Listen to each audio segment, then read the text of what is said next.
So I sort of break things into low attention media and high attention media. Human beings have the capacity to pay a lot of attention to your ads or stories, or very little attention. It depends on how much you suck or rock, right? Because you can do both of those things.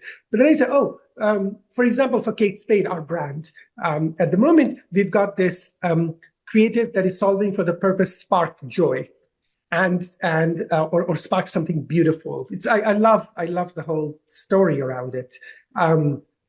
And when we express that story in TikTok, we know we are in a low attention span media. People are just swiping, scrolling, etc. And so we'll optimize that for the 2 to 6 seconds that people will give us attention.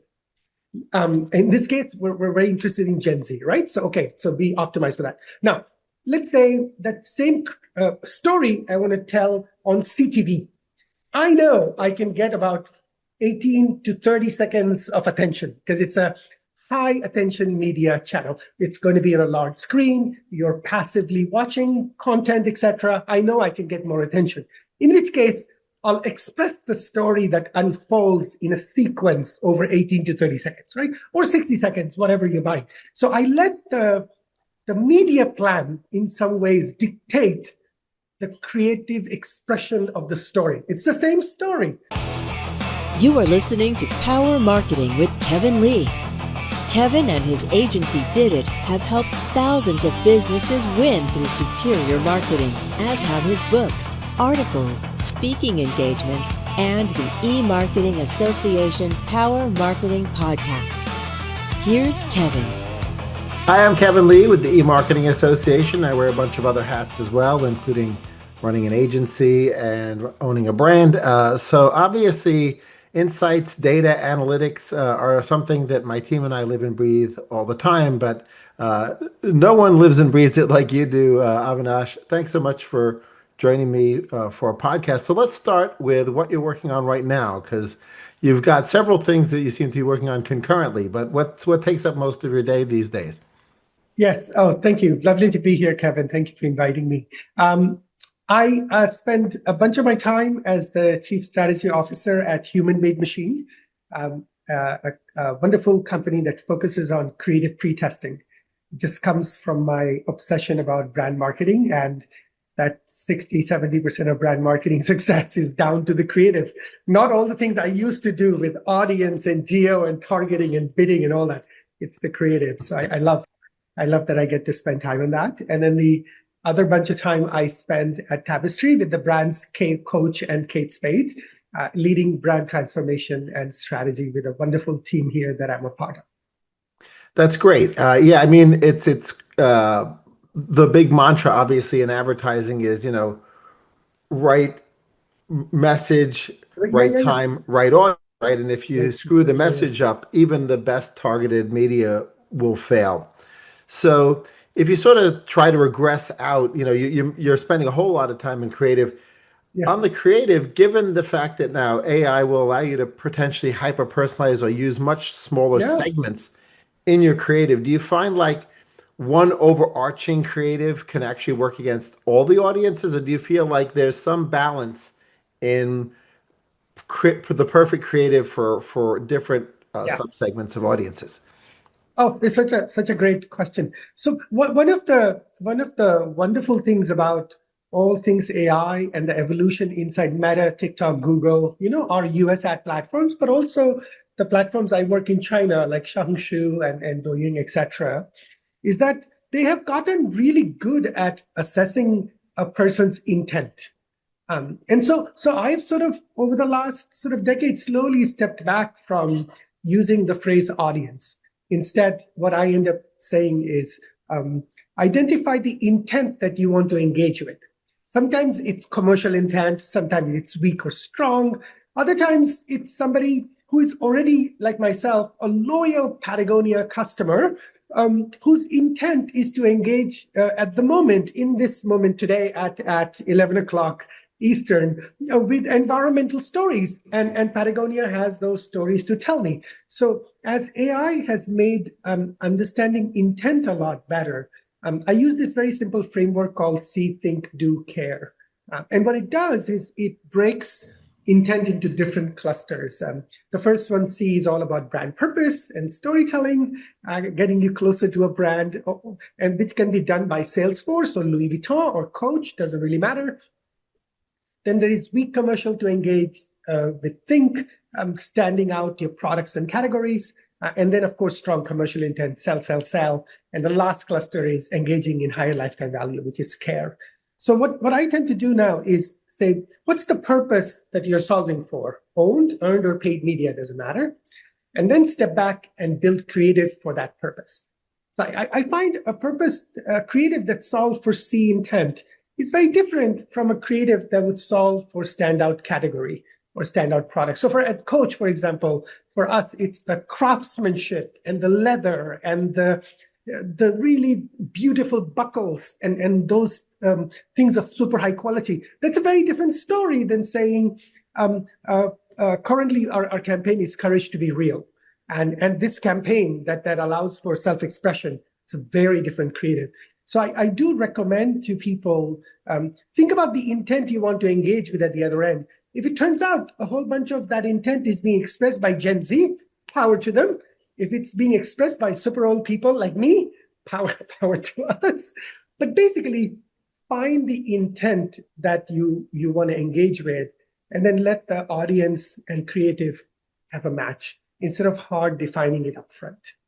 Yeah, that's a great point, and I really like that reframing around intent, especially having come from search engine marketing. Yes, Google, I right? know. Obviously, you never get higher levels of intent than you do Yes. with search. But and you mentioned the word story, right? So you can story tell in so many different forms.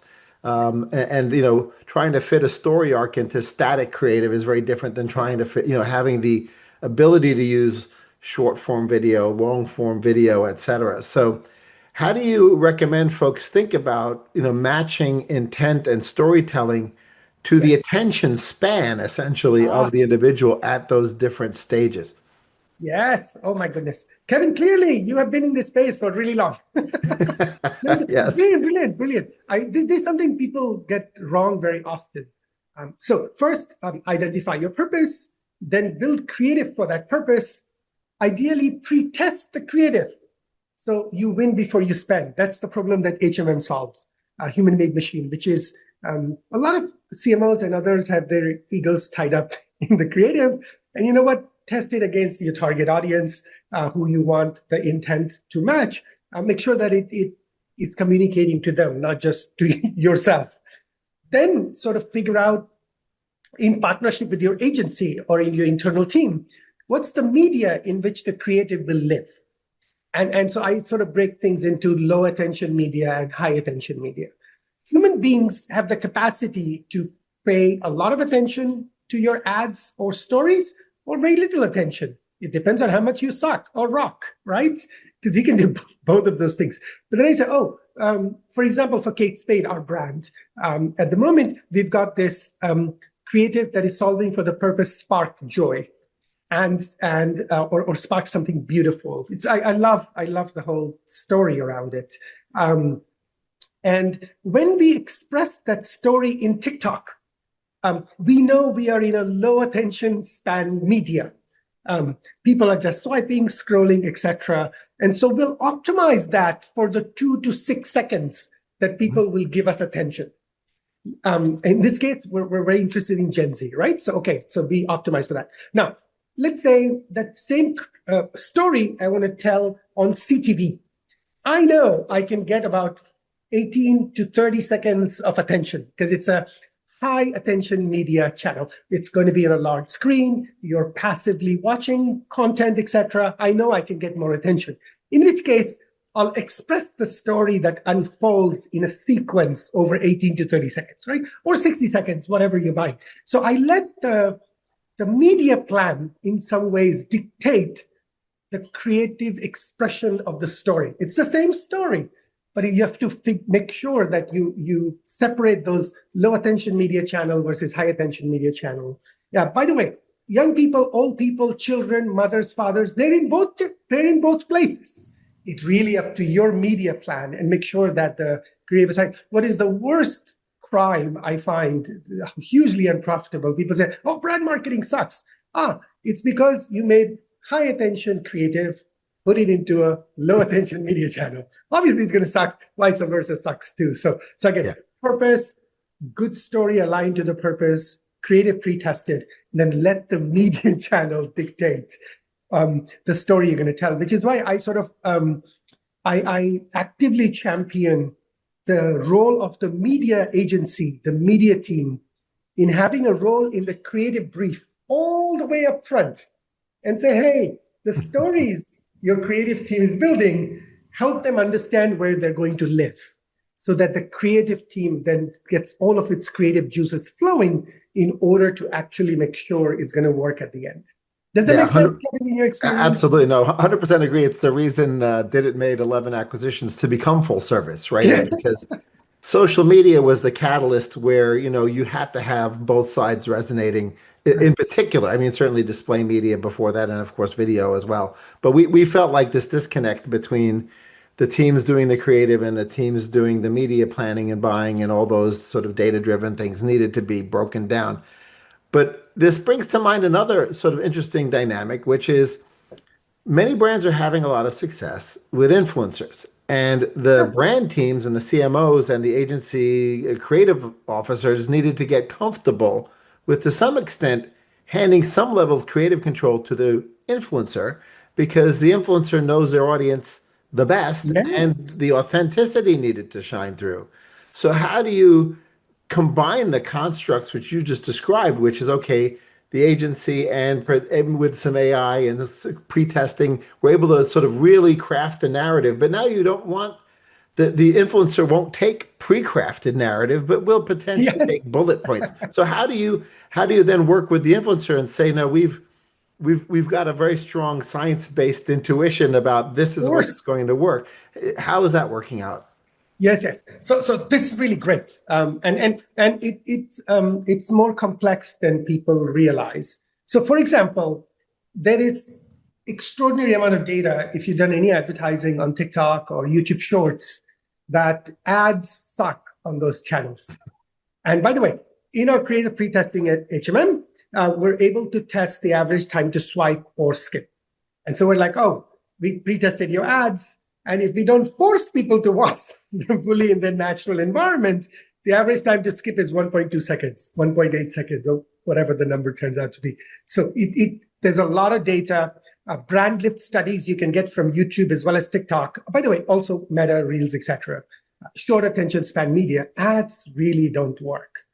Because people can smell them. You and I refuse to watch ads. Kevin and me love advertising, and we buy a lot of advertising in media. So then we have to confront this reality that, look, ads don't work. We have to have a different way of telling our brand story. And that is where creators, influencers, whatever word you want to use, they play an active role, because they can tell the story of your brand in a way that you can't. That's not just a pimpy ad, because they don't work. There's plenty of data. All your TikTok BLS studies have never delivered a 3-point lift in consideration. What is it telling you? Ads suck on TikTok. Even TikTok sales team says, don't make ads, make TikToks. Right? I love that slogan, by the way. So then sort of a CMO has to strategically take a step back and say, what is the purpose that we want to own and solve as a brand? And what is the purpose that we're going to have others solve for a brand? And so one approach I find that works really well is that a company should own, I actively encourage, the C intent, brand purpose, that big expansive storytelling that anchors your brand in how people think and feel about your brand. So those two words are very important, think and feel. That you should own as a company. So all your C creative should be by your company. But then for the think creative, how you stand out in your category, that you stand out products that you've built, give that to the creators, give that to the influencers. Let them tell that story about how your product stands out in a competitive landscape, how your company stands out in the category that you occupy. And I find that that's a really great separation between the two. So you're not stepping on each other, and yet you're giving the creators and influencers the space to breathe, to express their creative storytelling, etc. Because exactly as you said, Kevin, they are primed for like and subscribe. They are primed. They know how to get comments and reach. Let them breathe. And the only guardrails I recommend for think creative and its expression by creators and influencers is around brand safety. So just keep them very loose guidelines, like, hey, we don't like swearing, or look, don't trash our competitors in our thing. Very big, broad guidelines. So just stay inside those couple of things. Other than that, please have a go at it. And the step that I actively encourage, and that we follow at Tapestry as well, is organic reach is actually very limited, Kevin, as you've talked about and said, as we've all observed with data, 3 to 4%. So I recommend that every company have, this is my next 2 newsletters for TikTok. Every company have a mechanism to identify which of the creator influencer content is engaging with the audience. And then on TikTok, buy Spark ads, just Spark ads to amplify, so you can extend the reach. So again, it's you and the creators. You pick the best videos and amplify them so you can get a little bigger reach. But it's still the creative. It's still their expression of storytelling. It's still standout category, standout product. This combination works really, really well to create a big win-win for the company, the creators, as well as the audience. Great insights, 100%. When you find the winners from an influencer creator and you're thinking, okay, we want to put some budget behind this. Yes. You sort of typically have, and each platform's a little bit different, but you typically have the option of just sort of letting the platform's AI decide who else should see it, right, beyond the followers of that particular creator. Right. Or being much more precise and deciding, okay, here are specific additional targeting levers I would like to use. And over time, that has been a shifting landscape, where in the beginning, the systems were not that smart, and you did better manually selecting. But I do feel like increasingly the systems are getting better at sort of finding the niches and doing some of the self-targeting. So where are we on that continuum now? Yes. So somewhere in the middle, in the sense that over the last year, a whole bunch of campaigns I have run, let's say like 30% or so, I'm experimenting with letting the creative find the audience. Right. Letting the creative find the audience. Because it is always surprising who's going to connect with the creative. So for example, we use video ad sequencing on YouTube to deliver the advertising. And so what it is you predefine a sequence and the average frequency that you want. I'm a big fan of frequency. I'm anti-reach. I am for frequency and persuasion. So we'll say, we want a sequence of 5. So we net out around average frequency of 3 per user. And we want it to be 15, 15, 6, 6, 6. One combo. And it turns out that YouTube with VAS is very good. And leave the audience unrestricted. It turns out YouTube is very good at figuring out after the first exposure who's more likely to engage with the second one, and then who's more likely to engage with the third one. And so by the time the sequence plays out, it is really, really good at finding the right intent for our creative. And it might be, 70% women and 30% men when we only wanted women. There's a whole bunch of men who are shopping for things that we're selling, by the way. And I'm happy, delighted for them to be persuaded by our advertising. So there's just one example of letting the creative find the audience. On TikTok, we have had slightly less luck. There isn't like an ad format that's optimizing for frequency quite yet, but I think these are coming. Kevin, you're absolutely right. These are coming. And so my advice at the moment for our listeners is start with some loose guardrails. Play with some affinities. See the bounds it is putting on how much you can spend, how much you can reach, how much you can persuade, and then slowly over time take those rails off and see how far you can push in the advertising platform you're using. This whole idea of letting the creative find the audience. Now, a year from now, Kevin, AGI will be here. We will all be less employed than we are. And at that time, the prevailing approach will be not hard code audience affinity definition, but truly letting your story find the audience it is right for, matching that intent. The capabilities will be significantly more advanced. So roughly that's where I am. What has been the experience with your clients? We typically always run things in parallel, and that starts in search, where we'll run manual Of course. campaigns and PMAX and AI Max Yes, due to where different, audiences become available absolutely. for those. You'll find for a lot of the more sophisticated KPIs that the manual campaigns allow us to use that additional nuance, right? So we find that PMAX and AI Max, at least for the time being, don't do quite as well when we're optimizing around things like LTV, right? Where Right. there's lagged data and the data comes in later as to who's the most valuable customer versus the average customer. And so we're finding that we're always running things in parallel. And on the non-search side, similarly, we always want to give the platform an opportunity to discover the pockets of Yes. efficiency that we wouldn't have thought of, but we also feel like we have a separate group of budget, and we move the budget around based on Mhm. performance, right? So we'll shift things. That's what we're finding is working now, but we do notice that trend, which is where I brought it up to see Yes. if you're noticing that same thing where you can't say, oh, this thing didn't work, right? Because of course the engineers at each of the platforms are constantly revising their, AI powered segmentation, AI powered discovery, et cetera. And then you've got, of course, the knowledge graphs and the social graphs of the Yes. individuals and how PII ends up being used. I'm still a huge fan of custom audiences. You Oh know, yeah, yeah, I mean, yeah. that's I think where uh, you know frequency can be particularly powerful because obviously you're constraining reach because it's a custom audience.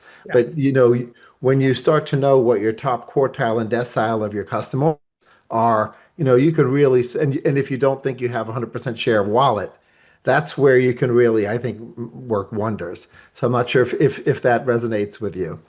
Oh no, no. Of course, absolutely. A lot of people fear sort of, oh, I don't want to give my data to Google and things, and oh, my customer data, I'm not going to use customer match. I'm not going to upload my CRM things, and I was like, look, um, if you're happy to lose money, keep your customer data yourself.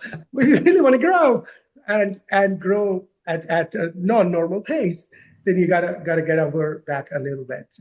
But one thing recently, Kevin, to make the point, if our listeners have not tried YouTube demand gen, that's a really interesting hybrid where YouTube is not really a great conversion revenue driving channel. It's more a brand channel. And yet, with the demand gen product, that's a bad name. I hate that name. But anyway, the demand gen product, YouTube is like, we'll find your audience and we'll drive conversions. Just give us the money and wait for the money to come out at the other end. Yeah. It is currently working around half the time. As you correctly said, the engineers are still working on it.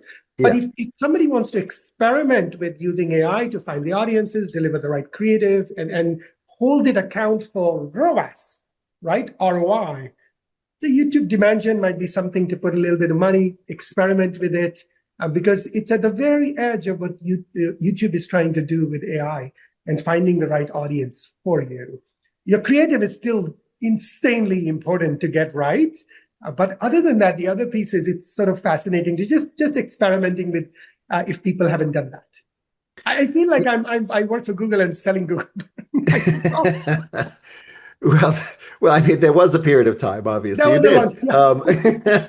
So no, but one fascinating thing, because again, for every rule there's exceptions, and Yes, of course. when you say, well, advertising doesn't work in certain mediums, but yet it's some of the AI generated, my kids call it slop, right? That seems to be working in YouTube demand gen that is almost a head scratcher because to us, when we see it, it's obviously AI. But when you look at how much spend is behind it, you're like, well, this must be working. Like there's Yes. the Tai Chi guy and all those ads. And then there's the fake doctor talking about bowel movements. And they're running these long form ads, right, that are clearly AI. They don't purely have long form, but some of them are long form, right? And you when you see how much money is being spent and the fact that the YouTube channels are completely empty except for the ads, right? You're like, Everybody okay, else. this is it. This is it's instructive to us as marketers because really doesn't push our emotional buttons, but for those audiences that are Yes. responding, it's absolutely working. So then the question becomes, okay, on the one hand, we're embracing creators because of the humanity and the authenticity that comes with that, but somewhere over here in this corner, you've got the pure AI ad generated, model, which is demonstrating that it works. Yes. So where do you see that going? Yeah. The AI creative, I feel like, is such a beehive of things. Like it's a bit crazy. Okay, so I want to say that there's a lot of negative reaction about AI ads from people who are in the advertising industry. For sure. That is not borne out by actual people who are in the real world. As you said, at the other end, people who are seeing these ads, and do they work for them or not, or do they react super negatively that the ad was made by AI? I just want to say there's a difference between the advertising professionals on LinkedIn and in the press who just absolutely hate any company doing anything with AI when it comes to creative, and the real world. Because as you said, certain approaches to AI created advertising is working in the real world. And there's not that violent negative reaction that is in the industry itself. So I want to acknowledge that there is this gap. And that gap is based on a number of psychological factors, which are beyond the scope of our podcast today. Second, I do encourage people that if you imagine the See, Think, Do, Care framework, and we can include a link to one of my older blog posts on the framework. But if for the do advertising, when we're trying to monetize commercial intent, I'm very happy for Meta, TikTok, Google to just have at it with my creative. Just do whatever is needed. I'll send you the box shots. I'll send you some films. I'll send you those seeding things. After that, they can create 20,000 versions of my creative, test all of them within the scope of 6 to 8 hours, refine it down to the 4 or 5 that are driving the ROAS conversion LTV I want, and deploy it at scale to millions more people if that's how much money I'm spending. So on the do advertising, which is monetizing strong commercial intent, Meta, TikTok, Google, any other platform in the world, based on the experiments, data, results, both survey results about how people perceive them and the ROAS results about if it is driving incremental revenue, you just have to let do advertising leverage AI as much as possible. And none of those ads are trying to tell your brand purpose and story. So it's a little safer place to start, less emotionally charged place to start. So please definitely do that. Then the second one is I'm also increasingly a big advocate of using AI and all versions of AI, whether it's Cdance or the new image model from ChatGPT, in the creative ideation process. So Kevin, all the way at the very beginning. Remember, we used to make storyboards and paintings and test concepts. You don't need to do that anymore. You give like a full-fledged version of an ad with AI and use that in the ideation process. All these amazing things you're trying to get done. So I'm a big fan of it. Then it depends on the CMO, the company, and what they're trying to do. If we actually want to let AI create the final executions of our brand ads, see and think, right? Especially see.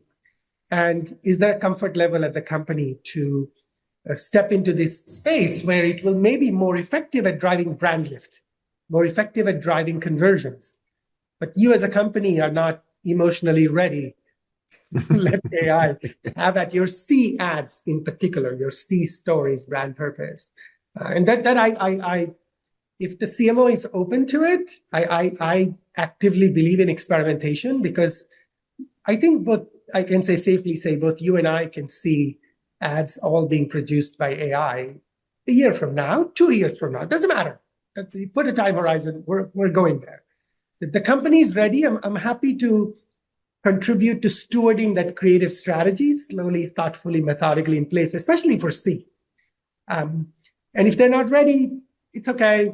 use all of the AI creative tools upfront in the creative building, development, productionizing processes, speed all that up, cut 50, 60% of the cost out.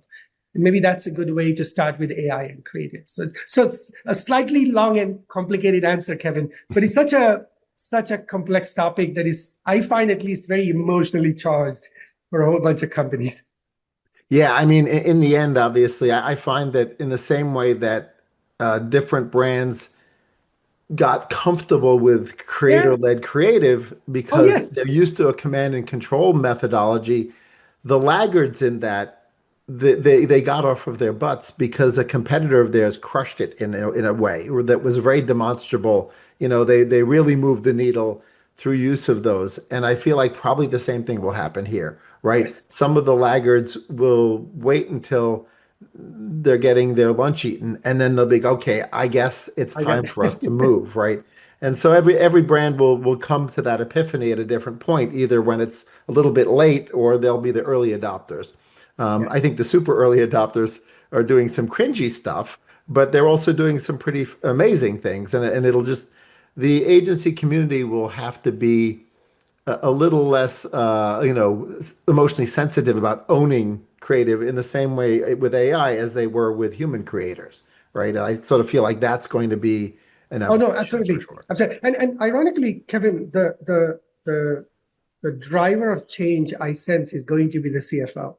Hmm. Because the CFO at some point will appreciate all these creative AI powered tools. Whether you use it for ideation, concepting, execution, doesn't matter. And they're going to be like, wait, why am I spending $5 million on building a creative when I could build it for $500,000? And ironically, I think actually the CFO will bring that little pressure, which might cause all of us in the marketing team, I include myself and yourself in the marketing team, in the brand creative teams, it will force us to open our eyes and embrace this change, even if it's slightly emotionally uncomfortable, because there is no reason currently to spend $5 million or $1 million building a creative when you could do it for a fraction of the cost and actually come to either the exact same quality of results, or often, Kevin, as we think about fragmentation of media, number of creators we need, et cetera, actually much better outcome than we might. So I'm waiting for the CFOs to wake up to the reality that they could cut 50, 60, 70% of the cost out of the creative building process. And that will be the accelerator of change, likely not the CMO. Yeah, it's interesting, sort of I'm thinking about cost justification at the different layers of the organization. And one of the ways that my teams, which of course started in SEO before Google was founded, now are advising on GEO or AIO, whatever you want to Yes, call it. exactly. Yeah. What I've found has resonated from a sort of budgeting perspective is educating folks on the fact that the winners in a brand category or an industry category in visibility in an LLM based chatbot tend to be the ones who are doing all these forms of earned media and owned media and paid media fairly well at us. And so rather than try to consider GEO investments as new, what we have found is really working well is we look at all the things that regress into visibility for an LLM, and we look at how are you doing in comparison to your peers in YouTube content creation, in community participation in Reddit, in social media that's crawlable, and it's output level, and how is your relative output level, and are they all semantically similar so that the LLMs can understand we're really great at this, or and this is what we stand for, and these are the problems that we solve. And if you do it that way, then it's not new budget. It's just a restructuring of the budget that you've already got into those things, and now you're just going to do those better or at the proper levels, right? Change the order of the punch lists. Absolutely. No, I'm a big fan of AO. I wrote this a series of 6 newsletters a few months ago around AEO and everything we need to do for embracing AEO. And in context of your very correct reflections, I sort of broke it down into these 3 pieces: are we as a brand learnable? Are we doing everything and going into the LLM so they can learn about our brand, our heritage, our products, our proposition, etc.? Are we findable? And this is when somebody types in and do we show up, etc. And then are we shoppable? And that's all the agentic commerce thing. So I just put it into these 3 buckets. Yeah. And for the learnable piece, everything you said, I'm just so on board with it. I think of AEO as the next evolution of SEO. Everything we did for Yeah, for SEO, sure. that's the next evolution. So anybody who says like SEO is dead, and I think is expressing less intelligence that would be prudent. So SEO it just becomes AEO in the sense that one of the things I'm finding from my own research is these LLMs value more types of data. So, at Google, we prioritized, when you and I would do SEO at Google, we would prioritize text and images a little more than other forms. And I find that if I look at ChatGPT, Claude, etc., and Gemini to some extent, they prioritized video, audio a lot higher than Google did.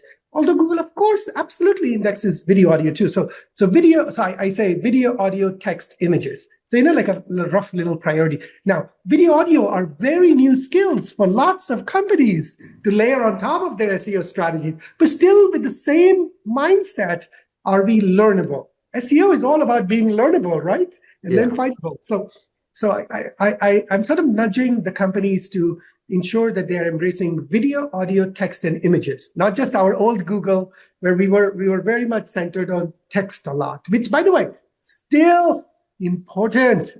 Anything is not important. But then the second one, I think the point you were drawing out as well, Kevin, from your practice is the frequency and freshness is a lot more important now. If we were producing 10 articles and 5 videos a year, we need to be doing 10 and 5 a month.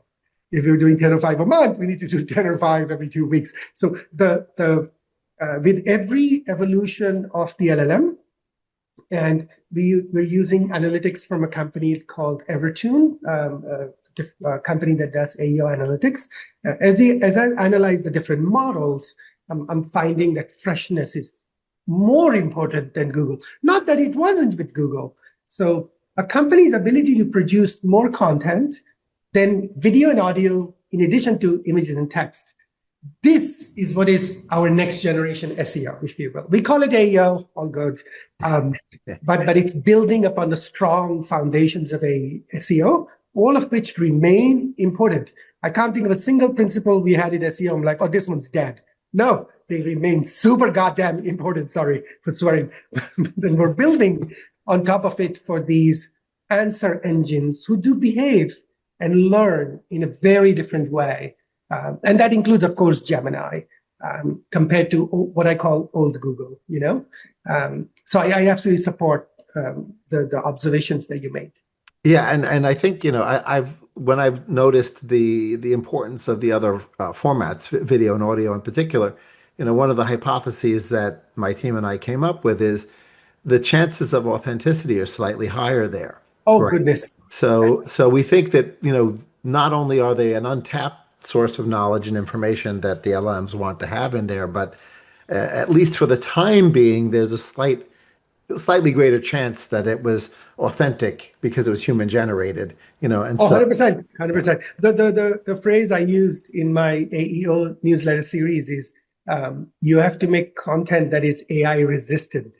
Like AI can't actually produce it. Because remember the first time all AEO things came along, everybody was like, oh, punch your things, brand things into an LLM. It's going to produce a ton of video and text, dump it on your site, you're done. No, actually, it's actively harmful to use AI to make sure your company is learnable and findable. It's actually harmful. In fact, for Coach, we have this fabulous, our wonderful CMO, June, and she has this great sense of styling and storytelling. I'm like, that's what we need to package into our EO, because there's only one June. Like there's just one awesome CMO. She thinks and is directing in a certain vision around creative beauty, storytelling, styling. And an AI can't replicate June. We got to figure out how to tell those stories in an AI-resistant ways, because some of the people have thought, you want to win on AEO, just use AI to produce a whole bunch of slop. Actually, if you can produce slop, everybody else can, just the same for free. So it actually doesn't work for you.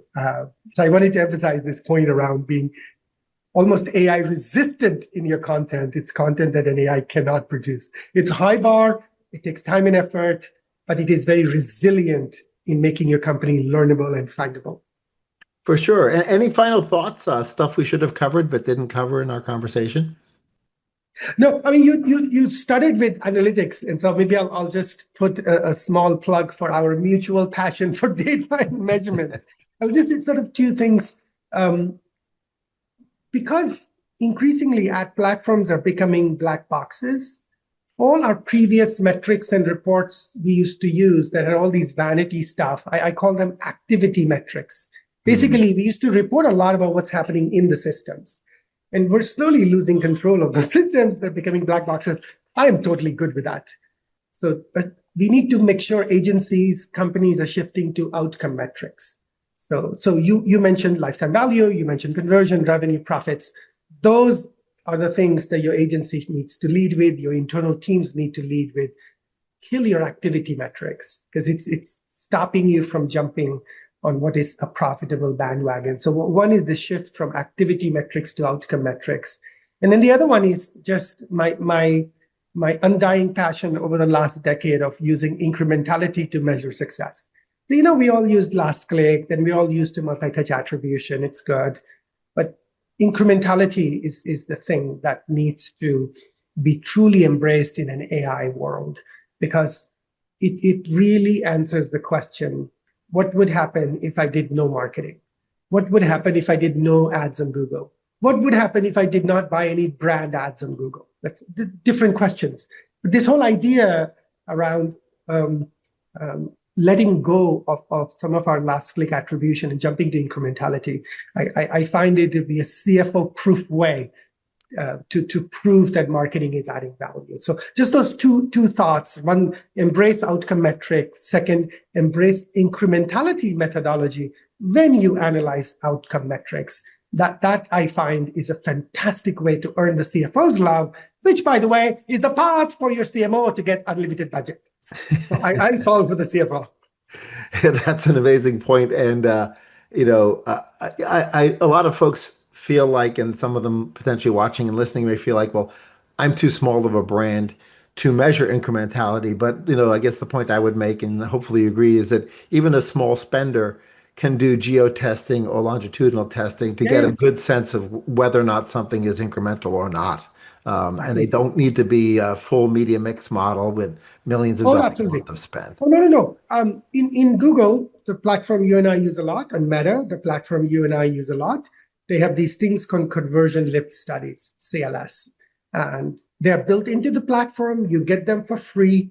There's a minimum amount of spend you have to use them, but it's a very low threshold. So just check your platform. TikTok is also building CLS. The simplest way to start with incrementality is to use conversion lift studies. They're very simple. They're available for free.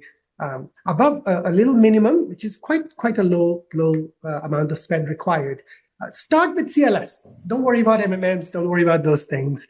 And it will get your company and teams and agency to start to include incrementality thinking in your marketing. And from there, as you begin to spend more and more money, move to experiments, do experiments, and then over time, move to MMM. So it is sort of three levels. But the base level, which is conversion lift study, they will still be mind-blowingly eye-opening. So start at the really first step. For a while, there's a year's worth of learning in there. Then in the next year, you can start with the experiments, and the year after, you can do MMMs, and it's fine. But just this incrementality mindset will truly change how people think about marketing effectiveness, channel effectiveness. And if Google is really stealing all your money, you can learn that using Google's own CLS solutions. Great points. Thanks so much, Avinash, for joining me. It was a pleasure catching up, and you've imparted a lot of wisdom to me and everyone listening and watching. Very kind. Thank you. Kevin Lee's Power Marketing is available on all your favorite podcast networks. Kevin loves helping businesses excel at marketing. Having marketing challenges? Just like Santa in the Miracle on 34th Street, if Kevin can't help you, he'll know someone who can. Find him on LinkedIn, subscribe, or follow.